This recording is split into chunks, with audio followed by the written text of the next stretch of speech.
is that Delver? I haven't had Delver in so long. They look delicious. I wonder if I could just fit one. Oh, yes. Oh, Stacy will be so pleased. Oh, hello there. Hi, sorry. I'm Quinn. I'm the designer of Gonda Gaia. And let me just... I'm here to teach you how to play. So let's get started. So we are about to try the first quest of the campaign, and everything's all set up. This is a 2-player setup, and I'll be playing both sides. And I'll be teaching you how to play, and we'll also be playing the first few turns together. And the easiest way to learn is by playing, so we're just going to jump right into it. So, it is the orange player's turn. Now, we are surrounded by these crystanids, this big scary soul hunter spider, and our job is to simply survive the wave. If we survive the wave, we win the quest. Every quest is different, and typically you'll need to get through multiple waves of enemies, but this is kind of like an abbreviated quest to get you in the game and playing quickly. So, what we're going to do is we are going to take a look at what we have here. We have 2 weapons and 1 passive. Now, to take a turn, you need to exhaust a weapon card, any weapon card of your choice that you have available. So we are going to exhaust this Soul Shift Saber, and the way you do that is by putting it into any of these empty Delver Suit slots. So let's say we decide to put it here. Now we can take a turn. And a turn consists of a movement and an action, and you can do it in whatever order you want. So you could move and then attack, or you could attack and then move. So in this case, let's say we want to go and hit one of these guys over here. So we are going to move first, and we have currently 1 movement, which means we can move 1 tile, and when you move, you're allowed to move orthogonally or diagonally. So this is allowed. And then now we've done our movement, and now we can attack. So when you do your action, you can either use the ability on your weapon card that you just exhausted, or you can use the ability on the Delver Suit slot that you put it into. So you can see we have an ability here that says, choose a Delver to gain 1 wind element, but instead we're going to use our weapon card. So this Soul Shift Saber does medium damage to an adjacent enemy. You can see that light damage is 1, medium damage is 2, and heavy damage is 4. But there are ways to improve this in the town section, which will happen later on. You won't see it in this video. So medium damage does 2, and then there's an additional effect. If the target dies, roll a die. On a result of 4, 5, or 6, repeat if able. So let's say we want to use this ability and we want to attack this Crystalid here. Well, this Crystalid only has 2 health, so we actually just straight up killed it. Amazing. So we'll take off the mini. Now, whenever you attack an enemy, even if you kill them, first they're going to attempt to counterattack. And so what we do is we roll this dice to see what they're going to do. Now, if I had rolled a 1, then it wouldn't counterattack. If you roll a 2, 3, 4, or 5, then all of its white arrows will counterattack. And if you roll a 6, then all of its black arrows will counterattack. So you know probably what they're going to do, which is attack on their white arrows, but not necessarily. So in this case, the likely thing is what happened, which is that it is targeting me for a counterattack, and it will deal whatever the damage is here. So it'll deal 1 damage to me. So I'm going to take this token, which represents my current health, and I'm going to drop it down 1 slot. You can see, by the way, that I have, this character has 9 total health, and this one only has 6. And that's because this character has the armor passive, which has them start with more health. Nice. So we just killed this Crystalid, and so we'll remove it from the board. And when you kill creatures, good things happen for the Delvers. So the first thing that happens is that we are going to drop minion parts. And we're going to drop 1 for each Delver. So the orange Delver is only allowed to pick up the orange loot, and the blue Delver is only allowed to pick up the blue loot. And you actually have to walk over there to get them. So like, if you pass through the tile or you end your turn there, you will get the thing. And you just put it off on the side. Now this is, as I said, loot. This is what you can spend in town to get permanent upgrades later on. So you want to pick up these if you can. All right. So when this Crystalid dies, another thing happens, which is that we collectively gain 1 XP or 1 experience point. So that's what we do with this track here. Now, when you have enough XP, you'll spend it to level up. And in this case, we already get to level up. because you can see that the total XP cost to reach level 1 is only 1 XP. So we're going to spend that 1 XP and reach level 1. And that means that both Delvers are going to get a choice of a new card to gain from their deck. We have different decks with different equipment in them. And so I just got this choice. So let's see here. Do we want a trident or an armor or a shield? So this is an informed choice. So you will go and look at the 3 options: a trident, and shield, or an armor. So we will read them. So let's see what this trident does. So this is a new weapon, a shift trident, and it says you may move an adjacent enemy 1 tile. That can be useful. And then you do medium damage. But you do medium damage in a specific direction. So I basically can attack directly south of me and directly west of me and to west of me. But I can't attack in any other direction. So I kind of need to be in the right position to use this weapon. But I can potentially hit multiple enemies. That's the benefit with it. Or I can get rank 2 of armor. So you can see that I already have rank 1. But I could get rank 2. So in this case, what would happen if I chose this is I would put back rank 1 and I would get the higher rank. And this would mean that my current HP is 12. And yeah, so I would increase both of these Qs by 3, so I'm tankier. Or I could get a shield. This is another passive ability that allows me to spend an element to block damage. What are elements? We'll see later. But in this case, let's say I will choose to get another weapon. I'm going to choose the trident. And so I'll put back my other 2 options.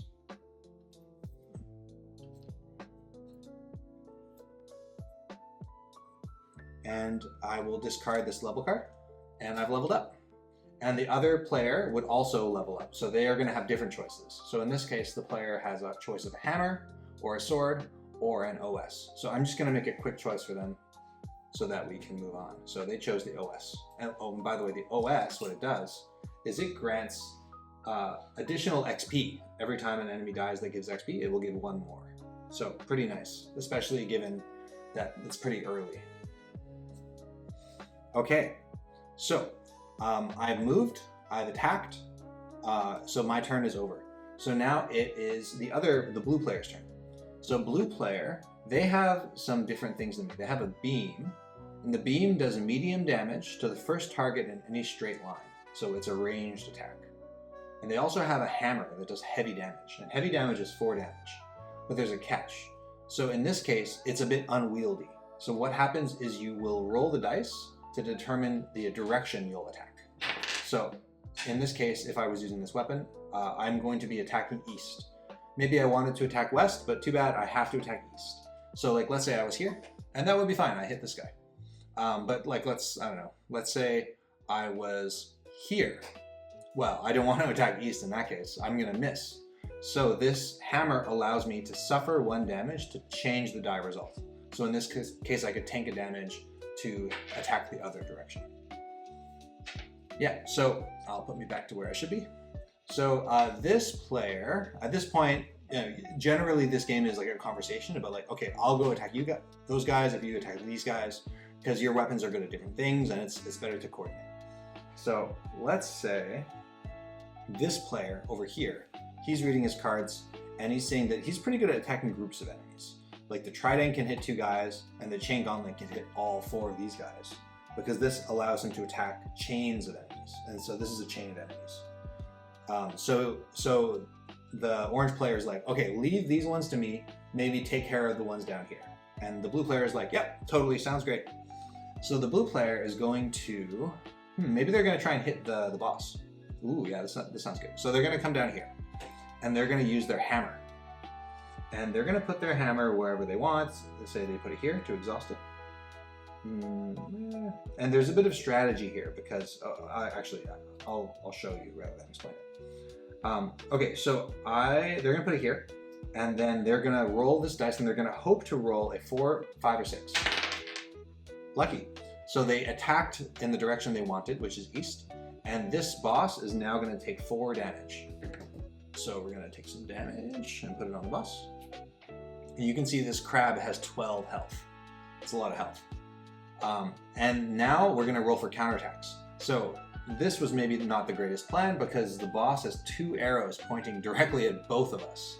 So we're both in danger right now. So let's try not to roll a 2, 3, 4, or 5. Okay, well, that was, expected. So we're both gonna take 2 damage. So 2 damage and 2 damage. Rough times. But at least we hit the boss. Cool.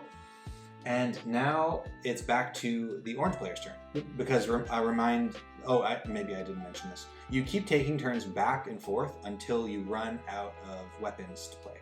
Then you have to pass. In this game, it's called prepare to run. You basically run away. All right, so it's back to me. What are we going to do here? So we want to hit this chain like we agreed. Okay, so here's what I want to do. I want to go here, and I want to use my shift trident to hit both of these, because I would kill them both. But that's too far. I can only move 1 tile for my movement, except that I have these AP. These are action points, and these are resources that you can use at any time to enhance the power of your turn. So for instance, I could spend 1 AP to double my movement this turn, which is exactly what I want to do. So I'm going to spend 1 AP, and I'm going to move 2. And then I'm going to use the shift trident, and I'll put it here, to, and at first it says I may move 1 adjacent enemy 1 tile. Oh, and I do want to do that. Okay, I'm going to take, whatever. I'm going to take some damage, but it's worth it. So I'm going to move this here, and then I'm going to use the trident, and I'm going to hit all 3 enemies. So I hit this one, and this one, and this one. And they all take 2 damage, so they're all just dead. So that's cool. Now, the bad news is that there are some counterattacks. So I'm going to hope to roll a 1. I did not roll a 1, I rolled a 2. So this one will hit me, and it will hit my friend, and we're both going to take another damage, which is not great. Now this one doesn't, because it doesn't have an arrow pointing at either of us. This one misses because it's only pointing at this tile. If it had 2 arrows, it would hit you, but it only has 1 arrow, so it misses. And this one only has 1 arrow, so it also misses. So, all right, that's great. And now they're all dead. So what we do is they all will drop minion parts. So we'll put part, and part. And then 1 by 1, we're going to gain the other rewards. So we get an XP, but we get another XP because my friend has this OS ability that gives an extra XP. And then we will gain elements. So we're both going to gain a star and an earth. So that's what these are. So star and an earth. And when this happens, as I said, we both gain it. So star and an earth.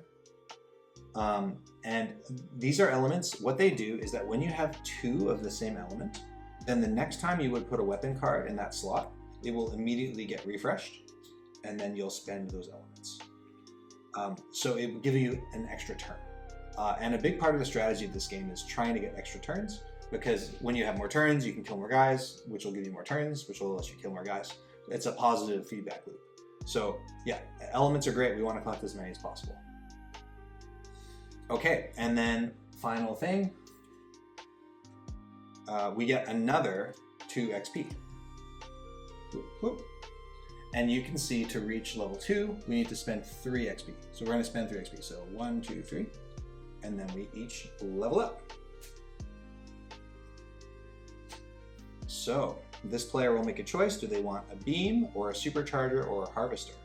I won't go through all the different weapons. I'm just going to make a quick choice.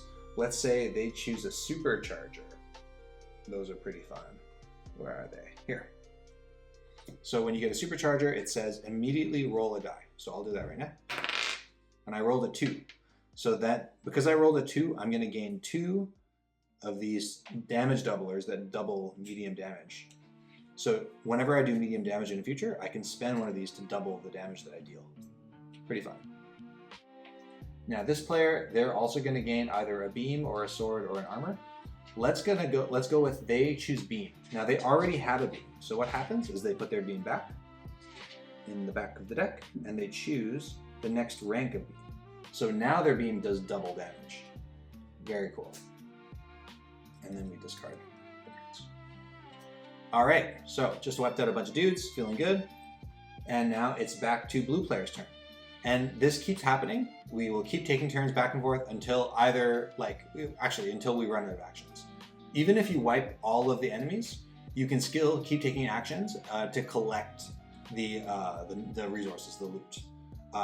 But you must exhaust a weapon every time you want to take a turn. If you don't have any more weapons to exhaust, then you cannot take a turn.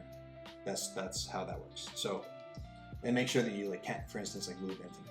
If you can't play a weapon card, you have to pass. Okay, now that's the basics of combat. Of course, there's a lot more as you get into this game. These enemies, for instance, are the simplest form of enemies. They don't have any abilities. But as you play through the campaign, there's hundreds of enemies, and well, there's 182 enemies to be specific, and they all have different abilities, and they make you play very differently. And yeah, so that's Gonda Gaia. I hope you enjoyed the playthrough, and I'll see you in the next video. Bye now.